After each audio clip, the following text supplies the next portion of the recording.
Welcome to On the Middle East, Al Monitor's podcast on the big and interesting stories unfolding in our region. My name is Amran Zaman, and today I'll be discussing the upcoming presidential elections that are due to be held in Iran on June 28th. The elections were called after Iran's former President Hassan Rouhani died in a helicopter crash in May. Under Iran's unique system, a council appointed by the country's supreme leader vets candidates and decides who can run. Voter turnout has been steadily falling, as young Iranians in particular feel elections do little to improve their lives. 5 of the contestants in this month's race can be described as conservative hardliners. However, there is an outlier. Masoud Pezeshkian, a heart surgeon who wants to improve ties with the United States, restart nuclear talks, and relax policing of women's garb. His candidacy is stirring excitement in Iran and beyond. With me here today to discuss the elections is Iranian-American academic Vali Nasr, who teaches international affairs and Middle East studies at the Johns Hopkins School of Advanced International Studies in Washington. Vali is the author of several important books on Iran, most notably The Shia Revival.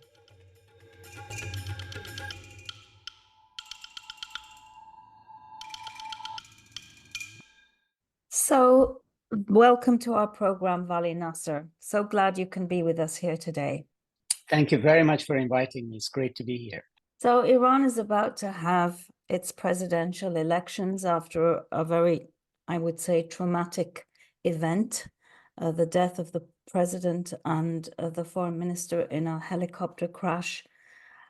Tell us, do these elections matter? Are they significant? Because there's a lot of cynicism about what they actually mean when power is held by the supreme leader.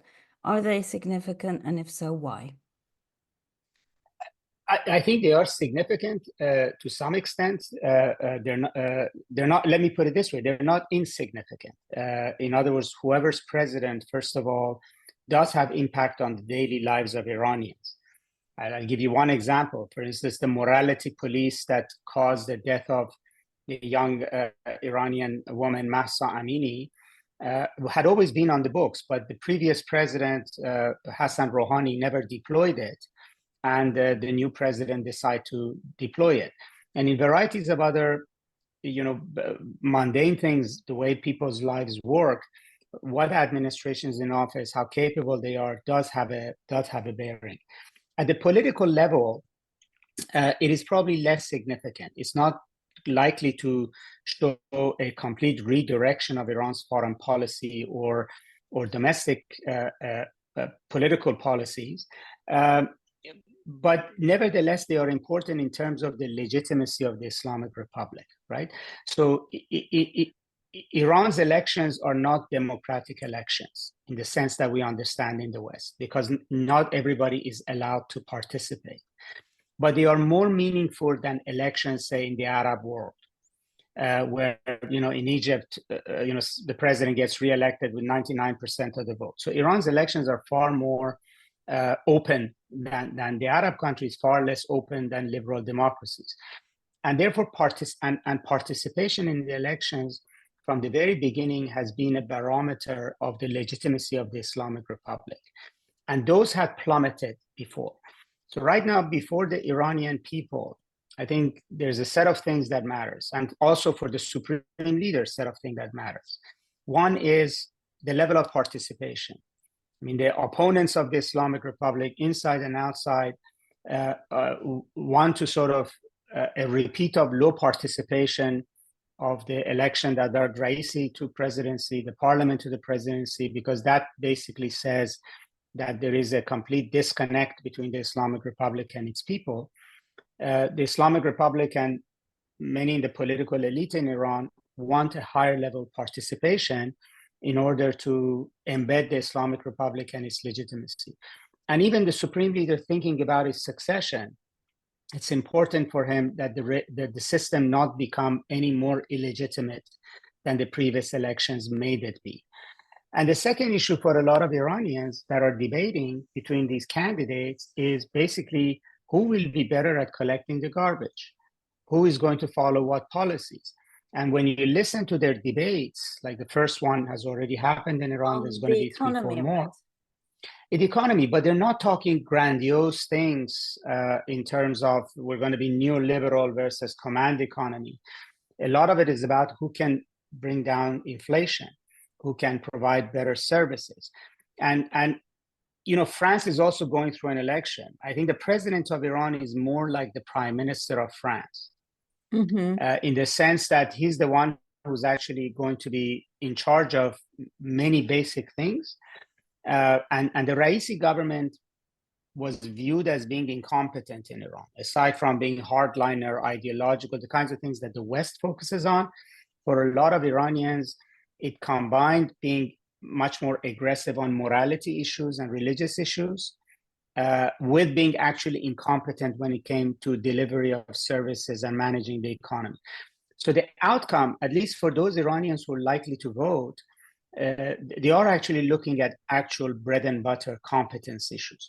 Now, if we end up with a president that is more moderate than Raisi, let's say one of the front runners being former mayor of Tehran, Ghalibaf, or we end up actually with this new outlier candidate who has Pezeshkian, if we end up with one of those two as president, then yes, it is a meaningful result, because it will basically mean different kinds of policies on the ground. I mean, already Pezeshkian is basically saying that he's not going to enforce vigilance in dressing, in how people dress, that it shouldn't be business of government. So allow me to interrupt you, Vali, and have you introduced the candidates to our audience very briefly. I mean, you mentioned Pezeshkian, and he is very interesting in that he's calling for better ties, closer ties with the West, and defining Iran's economic problems as being a function of its isolation. But there are these others, and you mentioned the Speaker of the Parliament. Please tell us who is running. So other than Pezeshkian, Ghalibaf is perhaps the most likely person, I think, who to win the presidency. He was former mayor. So you think Pezeshkian has a real chance? It all comes down to participation. You see, I think the game in Iran, why these elections are important, is that Raisi was elected with a participation of around mid 40% or upper 40%. Yeah. The lower the participation is, the more likely the hardliners win, because they have a dedicated vote bank of about 20% of the population that they are very capable of getting that vote bank out. So that vote bank always votes. And the lower the participation, the more the influence of the right-wing vote bank. So if the game of the supreme leader and Pezeshkian and Ghalibaf is to expand the participation, the right-wing vote will get more diluted.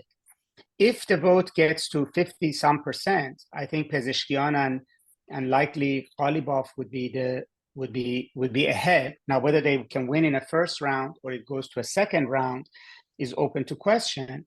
But if it gets to, let's say, 60% in the first round, more than likely Pezeshkian will win. And I think the supreme leader has already, and the deep state in Iran have already gained this, in the sense that they don't want a repeat of 2009. They don't want a situation where a moderate or reformist candidate wins and then they have to undo the election as they did in 2009, because then they either will face public unrest or that they will feel total public apathy, which would confirm the illegitimacy of the Islamic Republic. So I think they are preparing themselves for the potentiality that, let's say, in 2 weeks' time, the mood changes in Iran after these debates, and Pezeshkian may get momentum. If 60% plus people participate, the regime cannot basically prevent a very good showing for Pezeshkian or Ghalibaf. And if it goes to a second round of voting, and it's only between two candidates, then the participation will absolutely decide the winner. And if the Islamic Republic is faced with either accepting the result or cheating, I think at this moment, they're prepared to accept the result. They vetted Well, these that's people. fascinating because on the one hand, as you said earlier on, they want to confer legitimacy on this election and by extension on their regime.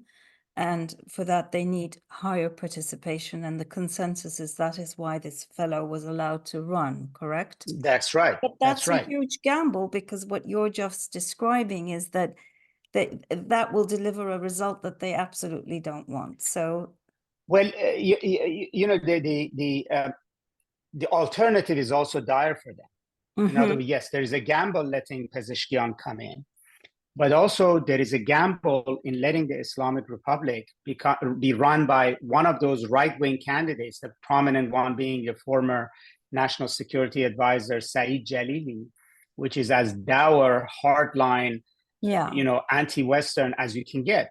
And if Jalili becomes Iran's president, you basically could say that 80% of the electorate will be alienated completely. And you know, then that's also dangerous for the Islamic Republic. And these people have not proven that they're actually competent in governing the country. Aside from their politics of no talking to the United States and all about hijab and all of that, they actually have failed in addressing economic issues. There's more disgruntlement in Iran on economic issues than is on varieties of other issues.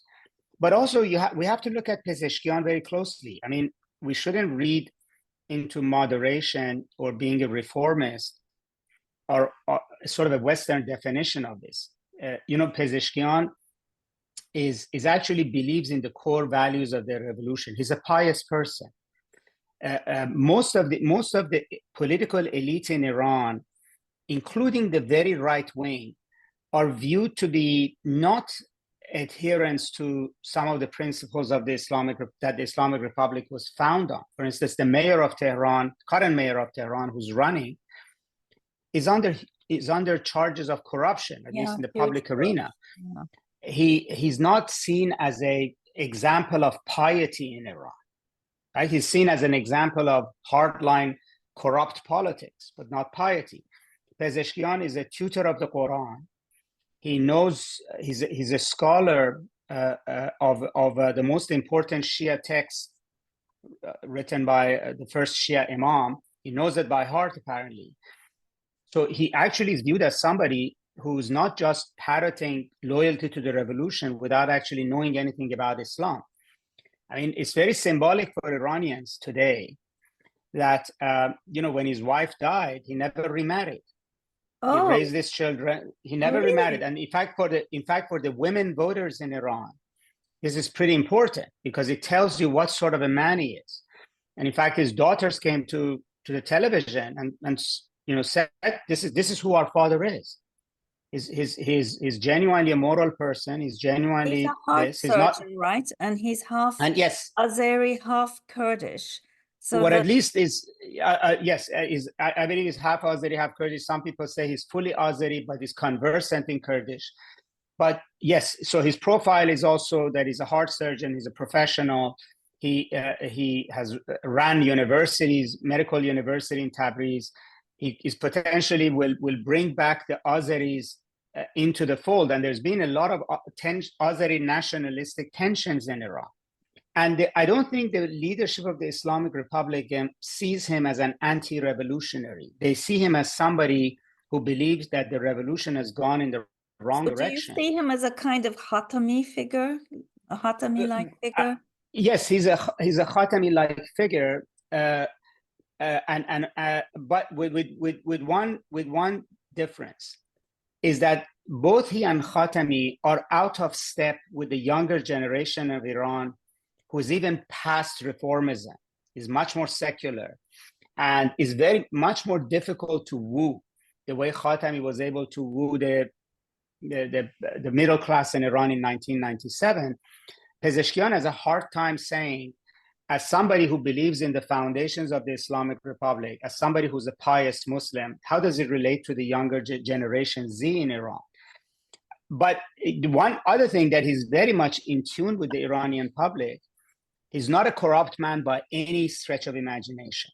I mean, unlike the leadership of the Revolutionary Guards, the political elite in Iran, all of whom are viewed somehow entangled in the economy. I detect some enthusiasm in you about this candidate. Because you see, this is what can shake up the Islamic Republic, right? If he's an anti-corruption person, right? But let's just pause for a second there and recall, if you allow me to, you're the big expert, but just that the real power is in the hands of the supreme leader. And in parallel to this election and so much else that's going on in and around Iran, there's the matter of the succession that you alluded to. And the supreme leader is not a spring chicken. So how does that play with, you know, whether it's Pezeshkian who's running the country as president or whoever else? How does him becoming president influence the succession, if at all? And there's also the son of the supreme leader that people talk about as a possible successor. Do we know what his relationship to any of these presidential candidates is? So, I mean, the first part of your question, I mean, you know, there is obviously both inside Iran and outside, there's a hope that Iran would suddenly be, there's a scenario in which Iran goes from what it is today to being something totally different. And I don't see that happening. No.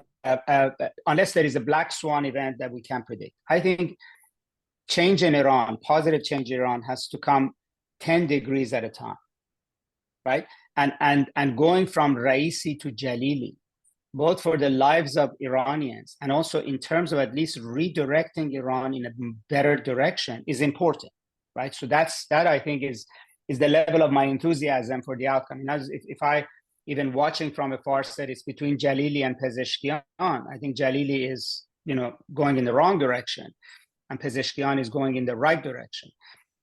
But the succession is now a whole new game, because previously the conversation was that there are two candidates. There is Raisi and there is the supreme, there's a son. At least that's what we discussed. Nobody knew what's in the mind of the supreme leader. Now, one of those candidates is not there anymore. And secondly, whoever becomes Iran's president now, more than likely himself will not be a candidate. In other words, there's only one cleric among those who are running, but he's not of the profile to be supreme leader, and he's also not likely to win the presidential election. I mean, he's not right now tracking very high. So whether it's Jalili, Ghalibaf, or Pezeshkian, all of them are lay people. So this changes the game completely. I think after the presidential elections, the supreme leader, the council of experts, the deep state has to go back to the drawing board in terms of what would, if the supreme leader was to pass, what would be the scenario. Now, what the mood of Iran is, who Iran's president is, where does Iran relations with the world stand at the moment that the supreme leader dies, I think will be important context for who succeeds him and what that succession looks like. So I think even in the mind of the supreme leader, he's made a decision that he wants greater domestic stability and he wants international stability. So somebody like Pezeshkian would be in a better position to not to open to the West, but to create some stability. I mean, you know, he went into a big event on Iranian television on foreign policy, and he took former foreign minister Zarif with him as his foreign policy expert. Pezeshkian did, right? Yeah. Pezeshkian did, and Pezeshkian has put it out there that he will return Zarif as Iran's foreign minister. Now, this is just an electoral ploy, but the signal to the West and the signal to Iranians inside is that Iran's foreign policy is going to revert back to where Rouhani was. Now, Mm.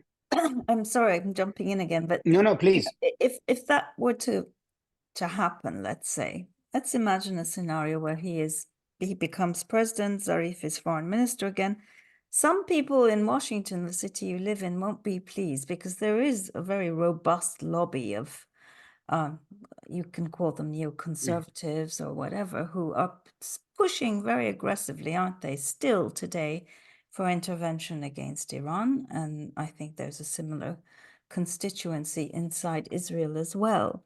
So in a sense, that would be not a very not good outcome for them, right? To have quote unquote. No, I actually, absolutely. And in fact, it's the same voices that try to minimize the importance of these elections. It's the same voices who wanted the turnout to be very low in Iran, because they not only they don't want any communication or engagement with Iran, but they're under this idea that the way to overthrow the Islamic Republic is to basically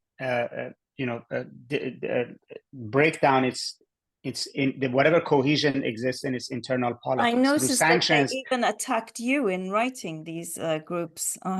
They do, because people who talk about any alternative to war or complete destruction of Iran internally, externally, is seen as right. People apologists, but the question is not about.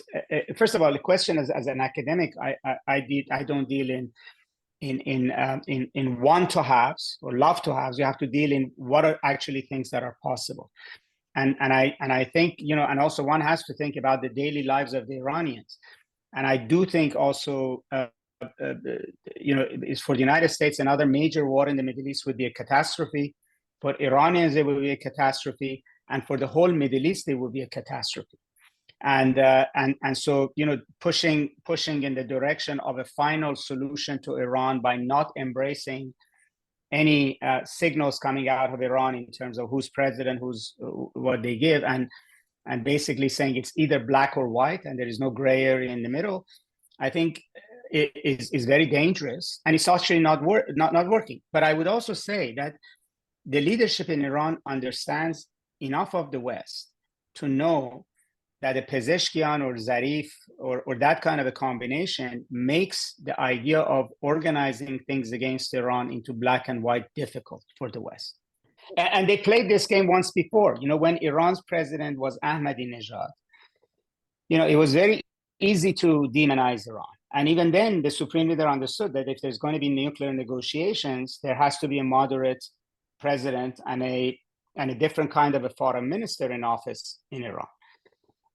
Now, this might be just election time ploy. We will find out on June 28th. But at least as things stand, the message of Pezeshkian to Iranians, when he goes on Iranian television with Zarif, when he says Zarif is going to be my foreign minister, and his message to the outside is basically he's sending a message. He's making it very clear to Iranians: if you elect me, I'm going to bring a foreign minister who's capable and will do his best to lift sanctions on you, to revive the nuclear deal. And it's the same message to the outside, that if we come in, you'll have another chance. To Europeans, to Americans, and that the chance may not come. I'm not saying this is easy, but it will happen. But it's changing the context. But even, setting aside, let's say that he wins, there is this big problem of what's happening currently in Gaza with Israel, the escalation between Israel and, what we witnessed between Israel and Iran that was somehow contained through US mediation largely, and then also what's happening on the Lebanese Israeli border with Hezbollah, which looks increasingly, worrisome. That's one of the sort of variables that nobody really has full control over. No, you're right. And that kind of decision-making in Iran is generally in the hands of the security forces and the supreme leader. So that means the Revolutionary Guards, particularly in the regional setting, it's Quds Force, which has ties to Hezbollah, Houthis, and varieties of militias and Hamas in the region. So the national security military issues are not going to change. The posture towards Hezbollah is not going to change with Iran's president.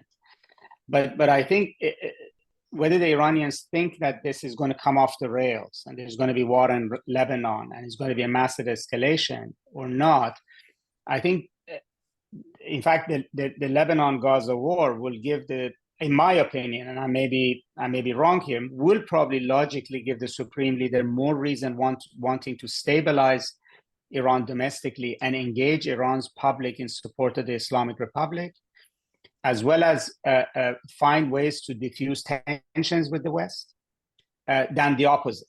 Does the United States have the power to prevent those conflicts? The United States has the power. The question is whether he will be able to exercise. If it wasn't for the United States, the exchange of missiles between Iran and Israel in April would have ended up in an outright war, something far worse. I mean, you have to give the United States credit where it's due.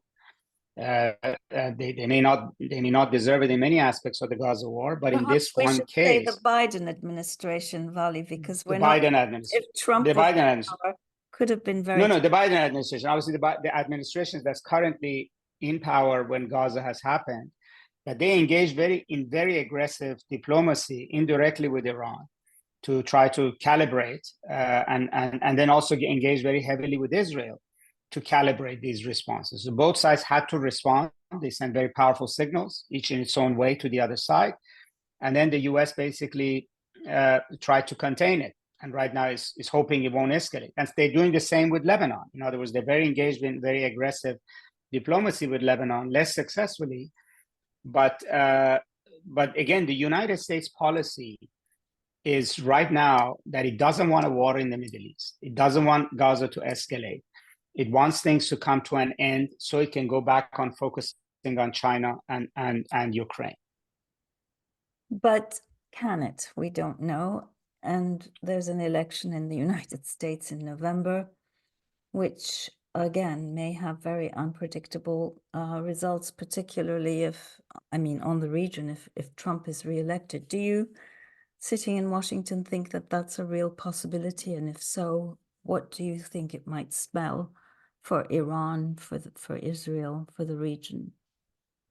It is a serious possibility. I mean, I read the same polls as everybody else, but I would tell you that talking to everybody in the region in the past few months, I think they already are calculating that Trump would come in, right? If you look at Bibi Netanyahu's, pulling the rug from under the administration by accusing them that they're not giving Israel weapons, is very much designed to stab the administration in the back.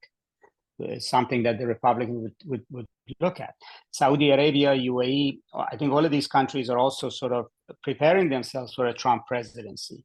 And I think so is Iran. And I think some things about, particularly regarding Gaza, how Trump would handle this is an unknown commodity. But I think when it comes to Iran and the Gulf, it's a little bit better known. I mean, there are certain things that became obvious last night, which is Trump will not go to war in the Middle East to protect Saudi Arabia. So when Iran attacked Abqaiq, he never protected the Saudis. Saudis know that. And that's why I don't think the Iran-Saudi relations are going to be affected if Trump comes in. The second issue is that Iranians know that Trump didn't want to go to war with them.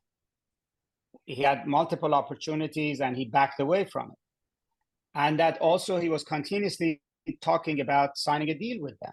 Yep. Right. So these are also facts that the Iranians consider, right? And they also know that when push came to shove, Trump cut a deal with the Taliban, which no Democrat would have ever done. I think the more unknown thing, which we don't talk about, is that if Trump makes good with Russia, that will have a big impact on the Middle East. Because right now, the Russia, China, Iran, UAE, Saudi, there's a set of relationships that has developed around the fact that America is antagonistic to both Russia and China.